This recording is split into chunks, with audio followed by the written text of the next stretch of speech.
Hello mga kaibigan, narito na naman ang inyong lingkod, Father Bob, isang paring Carmelita. Tuloy-tuloy lang tayo sa ating mga pagninilay at purihin natin si Jesus, Maria at Jose. Alam ko na sa ating buhay, tayo mismo makapagbigay ng patotoo na napakabuti ng Panginoon, napaka-awa niya. No? Yung kanyang awa ay talagang tagus sa ating puso, sa ating pagkatao. At tayo mismo, ramdam natin na sa likod ng ating mga panghihina, sa likod ng ating mga pagkukulang, hindi tayo pinabayaan ng Panginoon. Amen? Sa araw na ito, sa linggo, ikalawang linggo ng pangkaraniwang panahon, nasa ika-14 na linggo sa buwan ng Enero, magandang bigyan natin ng pansin ang isinasaad sa pagbasang ito. At pagsikapan natin na maisabuhay at maging mabunga ang mga pagninilay natin. Maraming salamat sa inyong paglalakbay, pakikiisa, patuloy na pagsusubaybay at pakikinig sa napakaikling pagninilay na ito. Ang ating pagbasa sa linggong ito ay ibabahagi sa atin ni San Juan, Kapitulo 1, versikulo 35 hanggang 42. Alam natin na si Jesus ay talagang dinig na dinig, lumaganap ang kanyang pangalan sa komunidad. Posible dahil sa nakakamangha at tagus sa pusong pagpapahayag ng kagandahang loob ng Diyos, ng kanyang Ama. At ang kanyang sinasabi ay makikita ng buong buo sa kanyang panindigan at sa kanyang buhay. Kaya maraming mga nagtatanong sa kanya. At tinawag nga siyang guro. No? Sabi nila, Rabbi, na ibig sabihin, guro.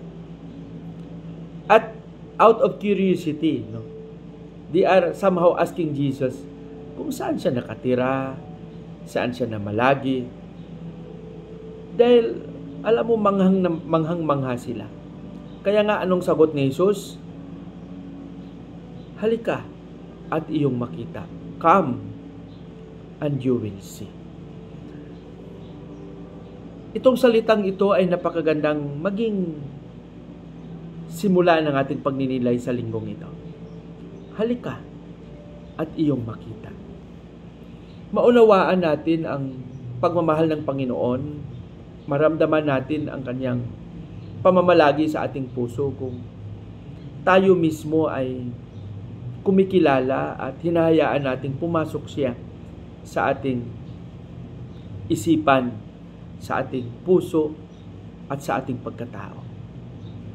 Ibahagi ko lang sa inyo yung pananaw ng isang santo, si Santa Teresa ng Avila, isang doktor, isang Carmelita. Sabi niya, upang magkaroon ng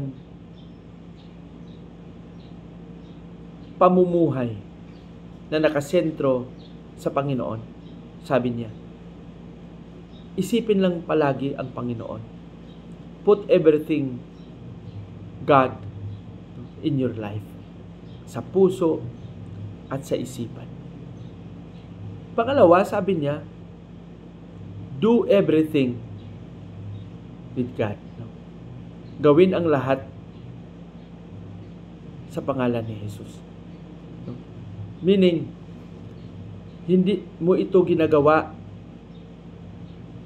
dahil gusto mo lang mapansin o gusto mo lang makilala, kundi ginawa mo ito dahil alam mo ito yung tungkulin mo. At hinuhugot mo ito sa pananampalataya mo at pananalig sa Panginoon. At pangatlo, sabi niya, gawin mo ito na may pagmamahal.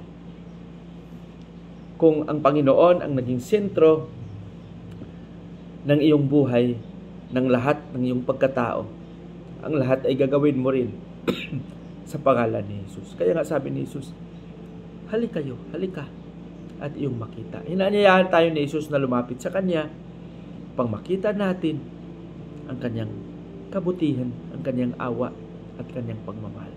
Magsikap tayo mga kapatid, na lumapit sa Kanya. Pag-itingin natin ang ating buhay panalangin, pag-itingin natin ang mga kabutihang ating ginagawa, panindigan natin ang ating pagiging alagad. Patnubayan nawa tayo ng ating Panginoon. Sa ating panalangin, Panginoong Hesus, turuan mo kami palagi na maging tapat sa iyo, na magkaroon kami ng panindigan sa pagsasabuhay ng aming pagiging alagad, na kinikilala ang iyong paghahari. Amen.